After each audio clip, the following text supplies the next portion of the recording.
TV Shalom apresenta. Na nossa conferência aqui na CPAD, o tema é a verdadeira face do neopentecostalismo. O culto neopentecostal, ênfase, liturgia e prioridades. Pastor Francisco Oliveira. Pai do Senhor, servos de Deus, todos os ministros do Evangelho, participantes do Teological, a mesa debatente dos oradores e aqueles que discursam em busca do entendimento dentro desse tema que é relevante nos dias que estamos vivendo. Estava ouvindo a fala do meu querido amigo de muitos anos, pastor Janderson Ramos, e eu queria só acrescentar. Na verdade, eu pontuei algumas coisas que é preciso que se fale. As pessoas acham que a gente tem que mudar o nosso discurso para agradar a massa. E isso é um perigo. Porque não dá para discutir neopentecostalismo sem o pentecostalismo, o movimento pentecostal. A Igreja Assembleia de Deus, ela não detém os direitos, porque essa obra tem como agente o Espírito Santo. Então, quando se imagina e se cogita a ideia nos bastidores e até externamente que esse movimento ultra, hiper, irresponsável, que não valoriza a palavra em si, ele é uma ameaça, guarde bem isso, ao movimento pentecostal clássico, ao movimento pentecostal, que eu diria os irmãos, com fundamento. Por que é uma ameaça?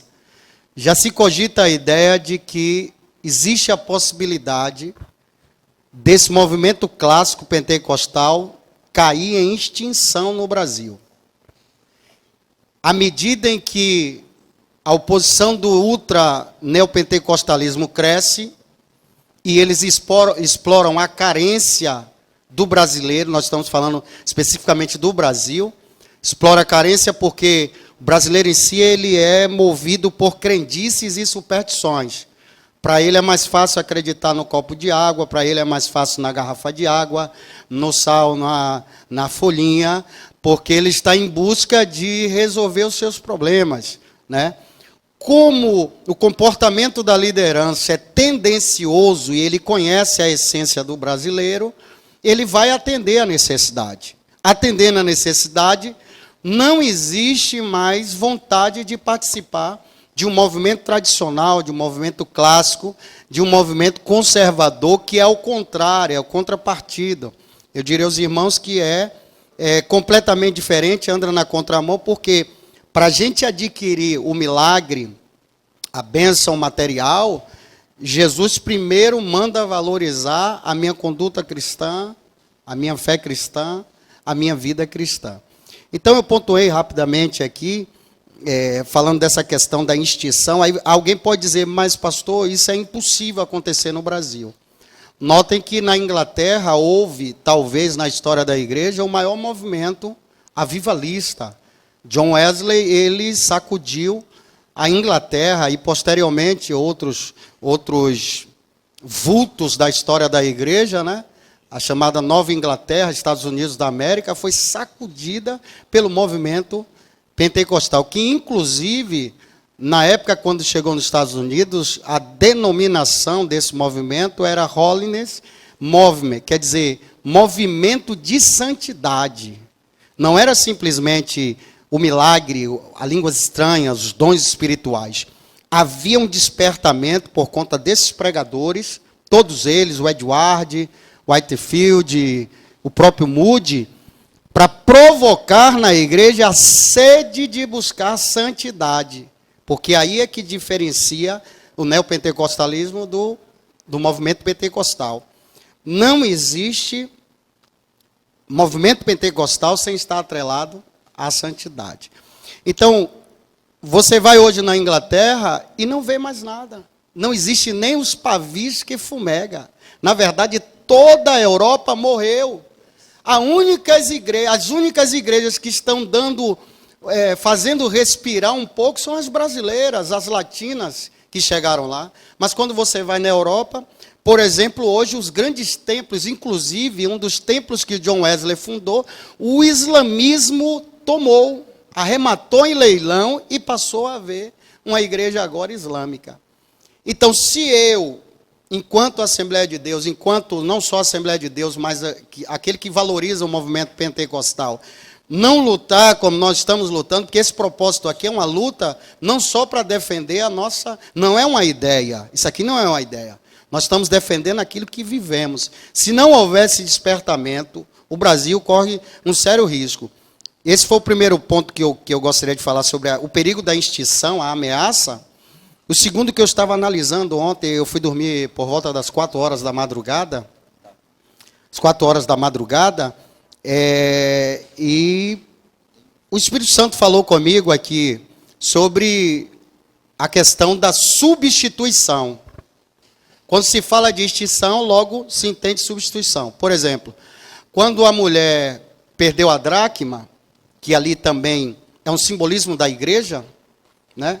Ela não substituiu por denário, ela teve que pegar dracma. Quando se perde a essência, quando se perde os valores do movimento clássico, vai substituir. E Deus, nesse caso, não trabalha com substituição, irmão. Deus não trabalha com substituição. Aí a gente vai falar sobre a questão do avivamento. Avivamento, para mim, é algo muito simples. O Espírito Santo acende a chama, é Ele que acende, e a igreja mantém a chama acesa. Se a igreja não manter essa chama, ela vai se apagar. Como está lá no Velho Testamento, você tem que remover as cinzas e colocar lenha nova. Então, se a gente não tiver essa preocupação, nós vamos, inclusive, nas nossas igrejas, já se há um comportamento a abrir espaço para esse tipo de liturgia. Esse tipo de liturgia para atender a necessidade humana. Atender a necessidade humana. Eu vou falar algo muito forte aqui, mas eu preciso falar. Quando Jesus foi tentado pelo diabo no deserto, a primeira fala de Satanás foi: transforme essas pedras em pães. Aí Jesus virou-se e disse: nem só de pão viverá o homem, mas de toda palavra que sai da boca de Deus. Usando uma linguagem simbólica, eu diria que o movimento hiperpentecostal são aqueles que transformam pedras em pães, para atender a necessidade humana. É o chamado cardápio variado. Você oferece no menu aquilo que o freguês quer comer. O movimento clássico, conservador, oferece no menu o pão vivo que desceu do céu. Não existe essa questão de desvirtuar a Bíblia para atender a necessidade humana. Você não pode cometer equívocos, erros, de repente numa campanha, para se pregar heresia. Porque a igreja está inchando, não é crescendo, é inchando. A igreja está inchando, sem saúde, sem vida. E são vulneráveis para serem arrebatados. Então, é inadmissível um líder que se propõe a estar na frente de uma igreja, pelo menos não oferecer o pão vivo que desceu do céu. Porque estamos discutindo as aberrações do movimento lá, quanto internamente nós estamos mostrando toda a nossa imaturidade, toda a nossa tendência a abrir espaço para isso. Aí amanhã ou depois, nós vamos ver no nosso culto, e eu não admito isso, culto dentro de cultos, onde existe exclusividade, onde o pastor Denilson costuma falar sobre a questão do antropocentrismo, o homem no centro, o homem sendo valorizado. Quando o pastor Janderson fala, e já estou terminando, quando o pastor Janderson fala da questão do movimento apostólico, essa questão de cobertura espiritual, torna você, meu querido, demente. Demente. O que é uma demência? A pessoa não tem liberdade para pensar. É como se fosse os androides zumbi. Sua base é a Bíblia. Se você não valorizar isso, infelizmente, não só vai afetar as igrejas, como muitos estão morrendo. Amém. Se a igreja não manter essa chama, infelizmente, temo pelo pior. Sobre o misticismo religioso, pastor Francisco. Então, gente, a gente sabe que é um tema muito vasto, né? E, de verdade, a gente precisaria de uma semana, né? Para estar começando a discutir um pouco isso com mais profundidade. Porque, assim, ó, quero deixar bem claro que a gente não está espalhando o caos aqui, não, irmão. Entendeu? Para criar um ceticismo com relação a milagres, os dons espirituais, libertação de vidas, porque tudo isso tem contexto bíblico, né? E nós acreditamos e vivemos isso, até porque está atrelado à nossa identidade pentecostal. Isso não é errado, tem que se fazer na igreja, porque parte do princípio da valorização também da alma, né? Tratamento em geral. Essa não é a nossa ideia de espalhar um caos para as pessoas, porque de repente o outro movimento só valoriza isso e nós não podemos mais executar isso dentro da igreja. Não é isso, por favor, silêncio. Não é isso que estamos discutindo aqui, entendeu? Nossa preocupação é com a deturpação do genuíno evangelho ou do cristianismo. Quando se fala de misticismo, irmão, a gente teria que abordar várias falas, infelizmente, né? Inclusive a própria teologia liberal, né? Onde Bultmann, Paul Tillich e outros pensadores, eles falam, por exemplo, que o Apocalipse é meramente simbólico e apresenta até uma visão preterista. O que é uma visão preterista? É uma visão de que só aconteceu naquela época e hoje não cabe a nós, o que é um erro e um equívoco. Quando um judeu ortodoxo, especificamente um escriba, ele compilava a lei, os 613 mandamentos da Torá, posteriormente os demais livros que compõem o Taná, que nós consideramos como antiga aliança, se eles errassem uma vírgula, uma letra, eles não corrigiam, ele rasgava tudo que ele tinha feito para recomeçar do zero. Isso é o respeito. Você vai ver lá em Deuteronômio o pai ensinando o Shemaim, né? Deuteronômio 6, ouve Israel. O Eterno é seu único Deus e Israel é o seu povo. Isso era impregnado desde o ventre. A criança já era ministrada naquilo. Então já crescia. Colocarás nos umbrais da porta, dentro do quarto. É o compromisso com a Escritura. Jesus vai dizer mais tarde, presta atenção. Examinai.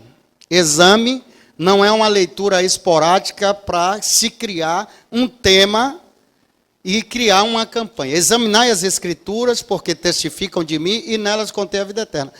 A verdade é o seguinte, quando ele percebe, o líder percebe que a igreja é preguiçosa, infelizmente, se cogita a ideia que no Brasil, o brasileiro é preguiçoso para ler, não gosta de ler, quer tudo pronto, quer o cardápio preparado, quer o PF, quer o que o garçom coloque até na boca a comida. Porque tem gente que vai para a igreja, come e se satisfaz e pronto. É passivo. Deus não admite uma igreja passiva com relação ao exame da Escritura. Porque isso vai te tornar vulnerável. Aí Paulo vai dizer sobre os chamados ventos de doutrina. Então, para resumir, a mítica, o simbolismo, nasce a partir da sua ignorância. Quando você se acostuma com a ignorância, você aceita o outro lado. Até porque é mais conveniente. Quem não quer os seus problemas resolvidos agora, instantaneamente? Claro que Jesus, dentro da sua compaixão, ele resolve os nossos problemas. Não é isso que eu estou dizendo. Mas não é a máxima do reino. Essa não é a máxima do reino. Jesus até fez milagre, mas quando ele estreitou dentro da fala do pastor Márcio Braga, que ele disse, olha, é o seguinte, vós me buscais, E eu quero dizer o seguinte, a questão não é Deus para o homem, não. Deus para o homem é perfeito. A questão é a resposta que o homem dá ao que Deus faz por ele. Vós me buscais, porque eu vos fartei de pão e fiz milagre. Trabalhai pela comida que não perece. Então, o princípio está aí. Quando você valoriza o essencial, as demais coisas vos serão acrescentadas.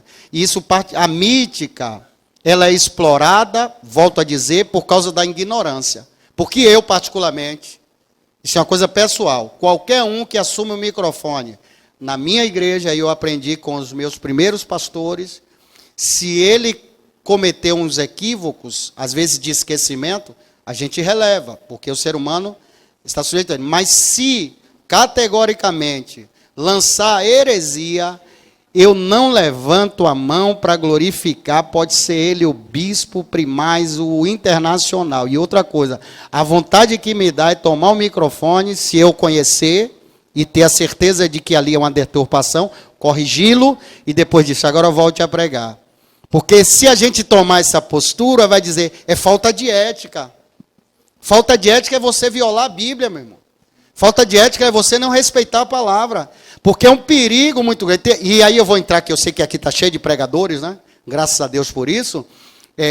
Eu costumo dizer que só costuma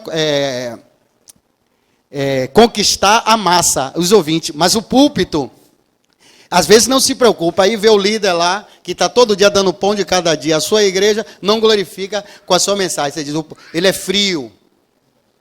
Não é avivado. Na verdade, ele está ouvindo o que você está dando no rebanho dele. Está filtrando.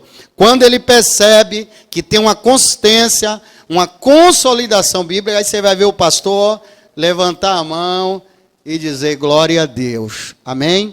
Cuidado com a mítica, o miticismo. Cuidado porque o miticismo é um dos braços, guarde isso, da apostasia.